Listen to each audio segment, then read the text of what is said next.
లేవియ కాండము 14వ అధ్యాయము. మరియు యెహోవా మోషేతో ఈలాగు సెలవిచ్చెను. కుష్ఠరోగి పవిత్రుడని నిర్ణయించిన దినమున వాని గూర్చిన విధి ఏదనగా, యాజకుని యొద్దకు వానిని తీసుకుని రావలెను. యాజకుడు పాళెము వెలుపలికి పోవలెను. యాజకుడు వానిని చూచినప్పుడు కుష్ఠుపొడ బాగుపడి కుష్ఠరోగిని విడిచిన ఎడల, యాజకుడు పవిత్రత పొందగోరు వాని కొరకు సజీవమైన 2 పవిత్ర పక్షులను, దేవదారు కర్రను, రక్తవర్ణము గల నూలును, హిస్సోపును తెమ్మని ఆజ్ఞాపింపవలెను. అప్పుడు యాజకుడు పారు నీటిపైని మంటి పాత్రలో ఆ పక్షులలో ఒకదానిని చంపనాజ్ఞాపించి, సజీవమైన పక్షిని, ఆ దేవదారు కర్రను, రక్తవర్ణము గల నూలును, హిస్సోపును తీసుకొని పారు నీటిపైన చంపిన పక్షి రక్తములో వాటిని, సజీవమైన పక్షిని ముంచి, కుష్టు విషయములో పవిత్రత పొందగోరు వాని మీద 7 మారులు ప్రోక్షించి, వాడు పవిత్రుడని నిర్ణయించి సజీవమైన పక్షి ఎగిరిపోవునట్లు దానిని వదిలివేయవలెను. అప్పుడు అపవిత్రత పొందగోరువాడు తన బట్టలు ఉదుకుకొని, తన రోమమంతటిని క్షౌరము చేసుకొని, నీళ్లతో స్నానము చేసి పవిత్రుడగును. తరువాత వాడు పాళెములోనికి వచ్చి తన గుడారము వెలుపల 7 దినములు నివసింపవలెను. 7వ నాడు తన రోమమంతటిని, తన తలను, తన గడ్డమును, తన కనుబొమ్మలను క్షౌరము చేసుకొనవలెను. తన రోమమంతటిని క్షౌరము చేసుకొని, బట్టలు ఉదుకుకొని, యొడలు నీళ్లతో కడుగుకొని పవిత్రుడగును.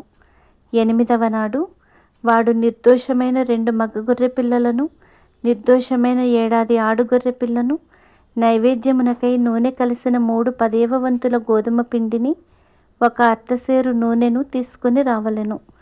పవిత్రపరచు యాజకుడు పవిత్రత పొందగోరు మనుష్యుని వాటితో ప్రత్యక్షపు గుడారము యొక్క ద్వారమున యెహోవా సన్నిధికి తీసుకొని రావలెను.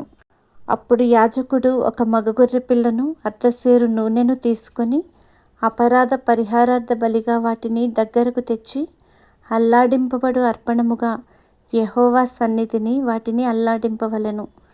అతడు పాప పరిహారార్థ బలి పశువును, దహన బలి పశువును వధించు పరిశుద్ధ స్థలములో ఆ గొర్రె పిల్లను వధింపవలెను. పాప పరిహారార్థమైన దాని వలె అపరాధ పరిహారార్థమైనదియు యాజకునిదగును. అది అతి పరిశుద్ధము. అప్పుడు యాజకుడు అపరాధ పరిహారార్థమైన దాని రక్తములో కొంచెము తీసి, పవిత్రత పొందగోరు వాని కుడిచెవి కొన మీదను, వాడి కుడిచేతి బొటన వ్రేలి మీదను, వాడి కుడికాలు బొటన వ్రేలి మీదను దానిని చమరవలెను. మరియు యాజకుడు అర్ధసేరు నూనెలో కొంచెము తీసి తన ఎడమ అరచేతిలో పోసుకొనవలెను.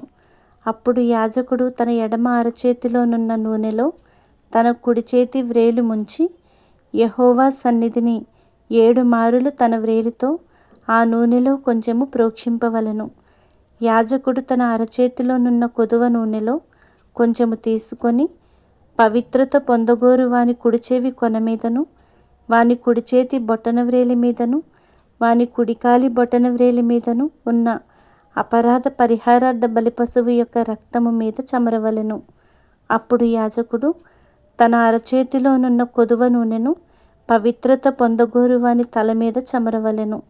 అట్లు యాజకుడు యెహోవా సన్నిధిని వాని నిమిత్తము ప్రాయశ్చిత్తము చేయవలెను.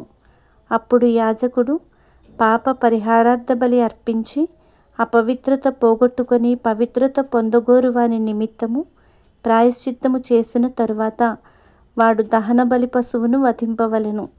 యాజకుడు దహన బలి ద్రవ్యమును, నైవేద్యమును బలిపీఠము మీద అర్పింపవలెను. అట్లు యాజకుడు వాని నిమిత్తము ప్రాయశ్చిత్తము చేయగా వాడు పవిత్రుడగును. వాడు బీదవాడై పై చెప్పినదంతయు తేజాలని ఎడల, తన నిమిత్తము ప్రాయశ్చిత్తము కలుగుటకై వాడు అల్లాడించుటకు అపరాధ పరిహారార్థ బలిగా 1 గొర్రె పిల్లను, నైవేద్యముగా తూములో 10వ వంతు నూనెతో కలిసిన గోధుమ పిండిని, 1 అర్ధసేరు నూనెను, వారికి దొరకగల 2 తెల్ల గువ్వలనే గాని, 2 పావురపు పిల్లలనే గాని, అనగా పాప పరిహారార్థ బలిగా ఒకదానిని, దహన బలిగా ఒకదానిని తీసుకొని రావలెను. వాడు పవిత్రత పొంది 8వ నాడు యెహోవా సన్నిధికి ప్రత్యక్షపు గుడారము యొక్క ద్వారమునకు యాజకుని యొద్దకు వాటిని తీసుకొని రావలెను. యాజకుడు అపరాధ పరిహారార్థ బలియగు గొర్రెపిల్లను అర్ధసేరు నూనెను తీసుకొని అల్లాడించు అర్పణముగా యెహోవా సన్నిధిని వాటిని అల్లాడింపవలెను. అప్పుడతడు అపరాధ పరిహారార్థ బలియగు గొర్రెపిల్లను వధింపవలెను. యాజకుడు ఆ అపరాధ పరిహారార్థ బలి పశువు యొక్క రక్తములో కొంచెము తీసుకొని పవిత్రత పొందగోరు వాని కుడిచెవి కొన మీదను, వాని కుడిచేతి బొటనవ్రేలి మీదను, వాని కుడికాలి బొటనవ్రేలి మీదను దానిని చమరవలెను. మరియు యాజకుడు ఆ నూనెలో కొంచెము తన ఎడమ అరచేతిలో పోసుకొని తన ఎడమ చేతిలోనున్న ఆ నూనెలో కొంచెము తన కుడివ్రేలితో యెహోవా సన్నిధిని 7 మారులు ప్రోక్షింపవలెను.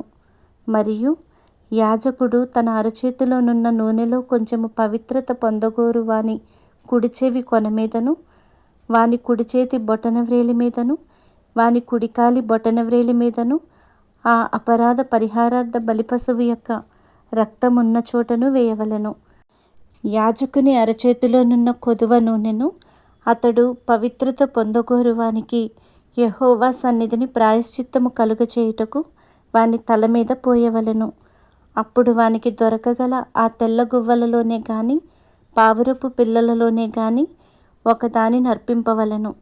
తన నైవేద్యము కాక వాటిలో తనకు దొరకగల పాప పరిహారార్థ బలిగా ఒకదానిని, దహన బలిగా ఒకదానిని అర్పింపవలెను. అట్లు యాజకుడు పవిత్రత పొందగోరు వాని నిమిత్తము యెహోవా సన్నిధిని ప్రాయశ్చిత్తము చేయవలెను. కుష్టుపొడ కలిగినవాడు పవిత్రత పొందతగిన వాటిని సంపాదింపలేని ఎడల వాని విషయమైన విధి ఇదే. మరియు యెహోవా మోషే అహరోనులకు ఈలాగు సెలవిచ్చెను. నేను స్వాస్థ్యముగా మీకిచ్చుచున్న దేశమునకు మీరు వచ్చిన తరువాత మీ స్వాస్థ్యమైన దేశములోని ఏ ఇంటనైనను నేను కుష్టుపొడ కలుగచేసిన ఎడల ఆ ఇంటి యజమానుడు యాజకుని యొద్దకు వచ్చి నా ఇంటిలో కుష్టుపొడ వంటిది నాకు కనబడెనని అతనికి తెలియచెప్పవలెను. అప్పుడు ఆ ఇంటనున్నది యావత్తును అపవిత్రము కాకుండునట్లు యాజకుడు ఆ కుష్టుపొడను చూచుటకు రాక మునుపు అతడు ఆ ఇల్లు వట్టిదిగా చేయనాజ్ఞాపింపవలెను. ఆ తరువాత యాజకుడు ఆ ఇల్లు చూచుటకై లోపలికి వెళ్ళవలెను.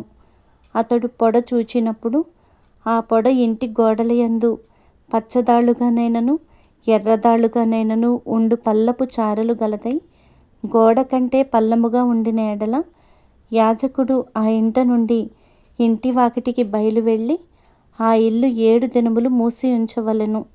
7వ నాడు యాజకుడు తిరిగి వచ్చి దానిని చూడవలెను. అప్పుడు ఆ పొడ ఇంటి గోడలయందు వ్యాపించినదైన ఎడల యాజకుని సెలవు చొప్పున ఆ పొడగల రాళ్లను ఊడదీసి ఊరి వెలుపలనున్న అపవిత్ర స్థలమున పారవేయవలెను. అప్పుడతడు ఆ ఇంటి లోపలను చుట్టూ గోడలను గీయింపవలెను. వారు గీసిన పెళ్లలను ఊరి వెలుపలనున్న అపవిత్ర స్థలమున పారబోసి వేరు రాళ్లను తీసుకొని ఆ రాళ్లకు ప్రతిగా చేర్చవలెను. అతడు వేరు అడుసును తెప్పించి ఆ ఇంటి గోడకు పూయింపవలెను. అతడు ఆ రాళ్లను ఊడదీయించి ఇల్లు గీయించి దానికి అడుసును పూయించిన తరువాత ఆ పొడ తిరిగి ఆ ఇంట బయలు పడిన ఎడల యాజకుడు వచ్చి దాన్ని చూడవలెను. అప్పుడు ఆ పొడ ఆ ఇంట వ్యాపించిన ఎడల అది ఆ ఇంటిలో కొరుకుడు కుష్టము, అది అపవిత్రము. కాబట్టి అతడు ఆ ఇంటిని దాని రాళ్లను కర్రలను సున్నమంతటినీ పడగొట్టించి ఊరి వెలుపలనున్న అపవిత్ర స్థలమునకు వాటిని మోయించి పారబోయింపవలెను. మరియు ఆ ఇల్లు పాడు విడిచిన దినములన్నీయు దానిలో ప్రవేశించువాడు సాయంకాలము వరకు అపవిత్రుడగును. ఆ ఇంట పండుకొనువాడు తన బట్టలు ఉదుకుకొనవలెను. ఆ ఇంట భోజనము చేయువాడు తన బట్టలు ఉదుకుకొనవలెను. యాజకుడు వచ్చి లోపల ప్రవేశించి చూచునప్పుడు ఆ ఇంటికి అడుసు వేసిన తరువాత ఆ పొడ ఇంటిలో వ్యాపింపకపోయిన ఎడల పొడ బాగుపడెను గనుక ఆ ఇల్లు పవిత్రమని యాజకుడు నిర్ణయింపవలెను. ఆ ఇంటి కొరకు పాప పరిహారార్థ బలి అర్పించుటకు అతడు 2 పక్షులను, దేవదారు కర్రను, రక్తవర్ణపు నూలును హిస్సోపును తీసుకొని పారు నీటిపైన మంటి పాత్రలో ఆ పక్షులలో ఒకదానిని వధించి ఆ దేవదారు కర్రను, హిస్సోపును, రక్తవర్ణపు నూలును సజీవమైన పక్షిని తీసుకొని వధింపబడిన పక్షి రక్తములోను పారు నీటిలో వాటిని ముంచి ఆ ఇంటి మీద 7 మారులు ప్రోక్షింపవలెను. అట్లు ఆ పక్షి రక్తముతోనూ ఆ పారు నీటితోనూ సజీవమైన పక్షితోనూ దేవదారు కర్రతోనూ హిస్సోపుతోనూ రక్తవర్ణపు నూలుతోనూ ఆ ఇంటి విషయములో పాప పరిహారార్థ బలి అర్పింపవలెను. అప్పుడు సజీవమైన పక్షిని ఊరి వెలుపల నెగర విడవవలెను. అట్లు అతడు ఆ ఇంటికి ప్రాయశ్చిత్తము చేయగా అది పవిత్రమగును. ప్రతి విధమైన కుష్టుపొడను గూర్చియు బొబ్బను గూర్చియు వస్త్రకుష్ఠమును గూర్చియు వస్త్రమునకైనను ఇంటికైనను కలుగు కుష్ఠమును గూర్చియు వాపును గూర్చియు పక్కును గూర్చియు నిగనిగలాడు మచ్చను గూర్చియు ఒకడు ఎప్పుడు అపవిత్రుడగునో ఎప్పుడు పవిత్రుడగునో తెలియజేయుటకు ఇది కుష్ఠమును గూర్చిన విధి.